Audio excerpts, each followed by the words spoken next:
Des métamorphoses, on pourrait dire qu'il y en a de plus en plus et en Iran, mais il ne s'agit pas de papillons, c'est plutôt de métamorphoses du cœur. Bonjour Clémence. Bonjour Anne-Laurence. Effectivement, je voulais vous parler de l'Iran. En Iran, on constate qu'il y a une véritable explosion du christianisme et c'est un vrai paradoxe parce que sur place, l'Église est vraiment menacée en quelque part. Beaucoup de chrétiens, de leaders chrétiens sont emprisonnés. Et un conférencier, Merad Fatih, a expliqué en 3 points très simples qu'est-ce qui serait à l'origine de l'explosion du christianisme. Alors le premier point, il s'agit de problèmes sociaux. On remarque par exemple l'augmentation du chômage, de la prostitution, et donc tout cela crée quelque part un désenchantement des Iraniens. Le deuxième point serait les prières ferventes, parce que ce conférencier est chrétien et donc il croit dans la puissance de la prière.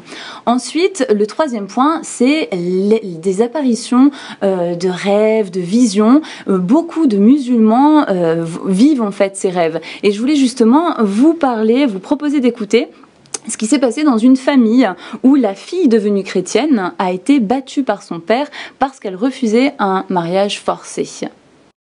I heard the story of a daughter who came to Christ, a student. J'ai entendu l'histoire d'une jeune fille qui est venue à Christ en tant qu'étudiant. First, he was not taken seriously by her family. Et d'abord, elle n'a pas été prise au sérieux par sa famille.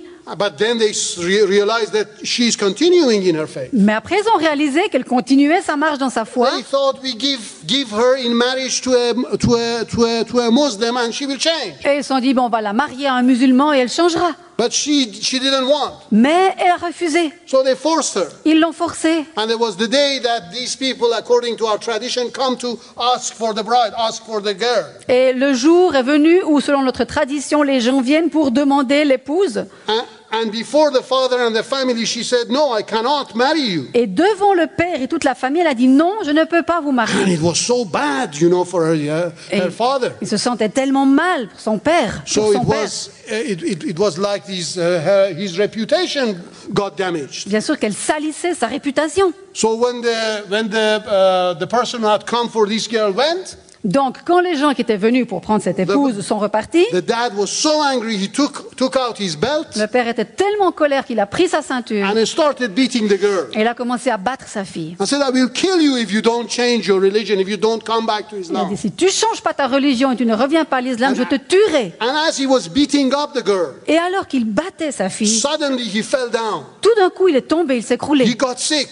Il est tombé malade. And he started shouting, "Have mercy on me, have mercy on me." Et il commence à crier, pitié de moi, pitié de moi. The daughter got worried.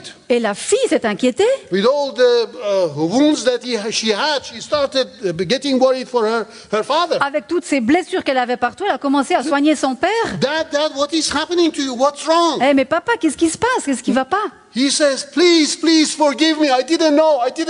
Et il disait, mais s'il te plaît, pardonne-moi. Je ne savais pas. Oh, why? What is happening to you? Mais quoi? Qu'est-ce qui t'arrive? He said that I see Jesus standing behind you. Et il a dit, mais je vois Jésus debout derrière toi. And as I was beating you, I realized that I was beating Jesus. Et alors que je te tapais, je voyais que je fouettais Jésus.